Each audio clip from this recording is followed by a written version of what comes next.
손흥민의 3년 만에 챔피언스 리그 복귀전, 그 서막이 열리게 되었습니다. 2022-2023 챔피언스 리그 토트넘 대 마르세유 경기가 토트넘 홈구장에서 장엄한 음악과 화려한 조명으로 분위기를 압도하면서 이 대회의 위험을 알리며 선수들에게 영광스러움을 더해 주었습니다. 그리고 이 경기는 히샬리송이 주인공이 되면서 후반 중반에 히샬리송의 멀티 헤딩골로 2대 0으로 승리하게 되었습니다. 프랑스 팀에게 2골 넣었다고 너무 아쉬워하지 마십시오. 마르세유는 현재 리그에서도 6경기 무패일 뿐만 아니라 3실점으로 리그에서 최소 실점 1위 팀이었습니다. 이미 조편성이 되었을 때도 마르세유가 4포트이긴 하지만 토트넘으로서는 가장 아쉬워하는 조편성이라 느꼈을 정도였다 보니 전반전엔 무득점으로 실제로 매우 고전했던 경기입니다. 콘테 감독은 이번 경기에서도 예상을 살짝 빗나간 선발 라인업을 짰습니다. 주말 경기인 풀럼을 상대로 승리했던 때와 거의 동일한 라인업이었고 세세뇽 대신 페리시치가 선발로 나서게 되었습니다.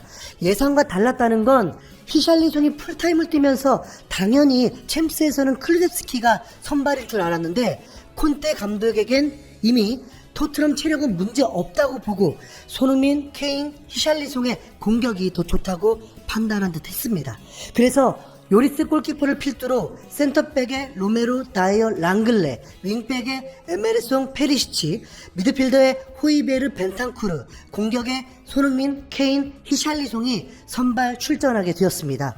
선발 라인업만 예상을 빗나간 게 아니라 경기 자체도 예상을 빗나갔습니다. 토트넘은 마르세유의 조직력에 고전하면서 찬스를 거의 만들어내지 못했습니다. 토트넘 선수들이 중간에 커트를 했을 때는 선수들의 볼 컨트롤의 아쉬움 때문에 공격이 제대로 이루어지지 못했습니다.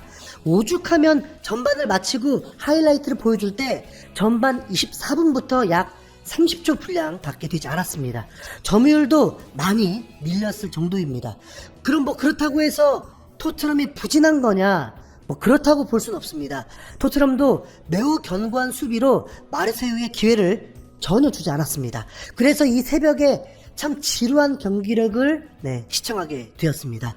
그럼에도 흥분을 감출 수 없었던 것은 동시에 김민재 경기를 시청하니까 난리도 아니었으니까요.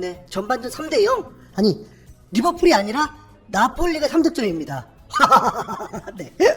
콘테 감독은 전반전을 마치고 매우 불만족한 듯 빠르게 라커룸으로 들어갔습니다. 이에 반해서 마르세유 감독은 전반전에 만족한 듯 박수를 치며 쉬러 들어갔습니다. 무엇이 문제일까? 풀럼 때와 다른 아쉬운 공격력이었는데 역시나 페리시치와 손흥민의 호흡 문제이지 않나 감히 언급해 봅니다.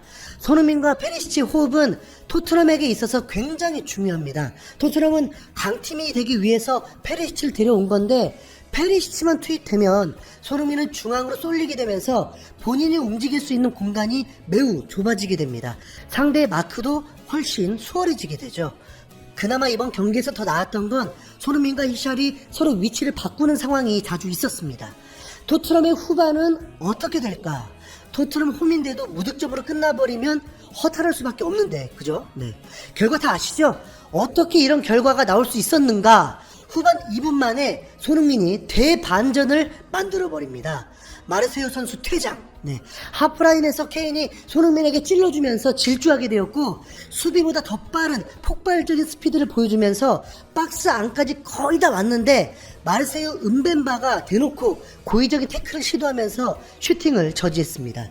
거의 뚫리기 직전이었고 실점 위기였습니다. 그러다 보니 주심은 단호하게 확신을 하면서 달려들어와 카드를 꺼내려 했습니다. 그런데 순간 레드카드가 바닥에 흘려버리면서 좀 가오가 떨어져 버렸는데 그걸 다시 주워들며 레드카드를 머리 위로 들어 올렸습니다. 이 장면이 매우 웃기면서도 황당했던 건 레드카드가 바닥에 떨어질 때 에메르송이 카드를 주워서 주심에게 준 장면.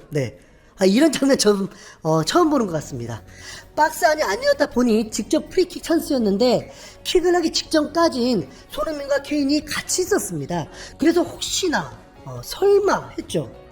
그런데 진짜 케인 저 정도면 프리킥은 절대 해서는 안 되는 선수입니다. 벽을 살짝 못 넘긴 것도 아니고 상대 수비벽 가슴에다가 찰 걸 왜 하냐고요. 적당히 못 쳐야죠. 답답합니다. 자, 하지만 이미 손흥민이 퇴장을 시키면서 분위기는 완전 토트넘 쪽으로 기울었고 대반격이 시작되었습니다. 콘테 감독은 후반 10분 만에 클루셉스키를 교체 투입하려 하는데 정말 제 예상이 딱 맞았습니다. 에메르송 대신 클루셉스키를 투입시켰습니다. 마르세유가 10명이 되었기 때문에 공격에 힘을 낼 수 없을 거란 판단에 윙백을 더 공격적으로 활용하겠다는 거였죠. 곧바로 클루셉스키는 토트넘의 퀄리티를 올려주었고 돌파와 슈팅까지 만들면서 토트넘 팬들을 더 열광케 해줬습니다. 그리고 콘테 감독은 계속해서 선수 교체를 합니다. 의외였던 건 로메로와 랑글레 수비 라인을 교체하면서 탕강가와 데이비스가 교체 출전했습니다. 이 중요한 경기에 탕강가라니. 콘테 감독은 현재 스쿼드에 대해 분명 만족해 한다는 거죠. 뭐 괜히 불안하기도 했지만 어쨌든 선수들이 지쳐있는 상황에서 더 적극적으로 공격을 해야 하니 체력을 높이는 걸 선택했습니다. 아쉬운 건 딱 하나, 토트넘에 득점이 없었는데 캐스터의 한마디, 경기 15분 남았다는 멘트가 나온 순간 일이 벌어집니다. 페리시치의 크로스에 히샬리송이 완벽한 헤딩골을 장렬하며 1대0으로 앞서 나가게 되었습니다. 챔피언스리그 하나만 바라보고 후보가 될 상황까지 감수하며 토트넘을 선택했던 건데 이 챔피언스리그 데뷔의 주인공이 되어버렸습니다. 토트넘 영입생들의 대활약입니다. 페리시치의 최상급 퀄리티 크로스가 나왔고 마르세유는 히샬리송을 막하지 못하다 실점하고 말았습니다. 여기서 끝이 아닙니다. 토트넘은 홈에서 1대0으로 만족하면 안 되죠. 한 명이 퇴장당해서 그렇지 마르세유는 견고한 팀이었으니까요. 토트넘의 두 번째 골은 5분 만에 또 나오게 됩니다. 이번엔 호이베르고 오른발 크로스가 제대로 걸렸고 또 히샬리송이 헤딩골을 넣었습니다. 이 정도면 뭐 미친 거 아닌가요? 다행히 옷은 벗지 않았습니다. 손흥민의 골이 아니었는데도 토트넘의 승리가 눈앞에 온 것은 매우 기뻤습니다. 콘테 감독이 토트넘도 챔피언스리그 우승 도전할 수 있다고 한 그런 긍정적인 마인드가 첫 경기부터 제대로 희망을 보여주고 있는 거니까요. 이후 콘테 감독은 제대로 잠그기 시작했습니다. 85분에 손흥민을 먼저 교체해 주었습니다. 당연한 항의가 경고를 받은 상황이 있었다 보니 보호해줘야 했고 바로 3일 후에 맨시티와 빅매치가 있으니까 교체되는 것이 뭐 마땅했습니다. 혹시나 손흥민 스스로 맘상해하지 않을까 염려가 되었는데 홈팬들 앞에서 박수로 분위기를 더 높여주었고 콘테 감독과 허그도 하면서 훈훈한 마무리를 했습니다. 그리고 도어티, 비수마도 투입이 되면서 5명의 교체 카드를 다 사용했고 경기는 무실점을 지켜내면서 홈에서 기분 좋은 2대0 승리를 거두게 되었습니다. 경기를 마친 후 히샬리송은 의외로 담담한 모습이 카메라에 비춰졌는데 갑자기 한 관중과 포옹을 하더니 이내 눈물까지 흘리면서 꿈을 이루었다는 듯 감격의 눈물을 흘렸습니다. 잘은 모르지만 가족이었겠죠? 콘테 감독은 경기 후 인터뷰에서 전반전은 고전했다. 볼 소유가 어려웠다. 공격수들에게 볼을 투입할 필요가 있었다. 손흥민이 공간을 만들어 레드카드를 얻어냈다. 게임을 바꾸었다. 이렇게 칭찬하면서 손흥민의 가치를 매우 높이 평가했습니다. 당연하죠. 손흥민은 공격 포인트가 없었지만 스카이 스포츠는 손흥민에게 평점 7점을 주었고 풋볼 런던은 풀럼전처럼 이번에도 골만 없이 모든 것을 다 보여줬다고 칭찬을 아끼지 않았습니다. 콘테 감독은 이 경기의 주인공인 히샬리송도 언급하지 않을 수 없었습니다. 그는 이 밤을 가질 자격이 있다. 그에게 특별했을 챔피언스리그 무대다. 그는 진정한 파이터이며 그를 정말 좋아한다. 이 기회를 얻을 자격이 있다. 최선을 다했고 경기장에서 이를 증명했다. 히샬리송의 눈물까지 흘린 걸 보면 정말 좋은 선수들이 토트넘에 있다. 중요한 선수들이지만 무엇보다 그들의 인간성이 더 좋다. 그게 더 중요하다. 이런 선수들이 있다면 어려움이 있어도 이를 극복할 힘이 있다고 믿는다. 이렇게 만족스러워했습니다. 손흥민이 또 득점이 없었다는 것이 매우 속상하실 거 알고 있습니다. 손흥민은 이번 경기를 만족해야 할 것입니다. 아시잖아요. 우리가 응원하는 손흥민은 팀플레이어라는 것. 손흥민은 이 경기 승리를 기뻐하고 SNS를 통해서 히샬리송을 축하해주기도 했습니다. 특별한 선수들을 위한 특별한 밤. 히샬리송 오늘 밤 분위기 좋다.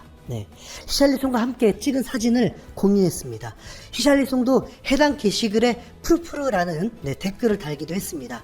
이미 서로 에피소드가 많고 히샬리송은 비둘기라는 애칭이 있다 보니 이런 훈훈한 뒷얘기도 있네요.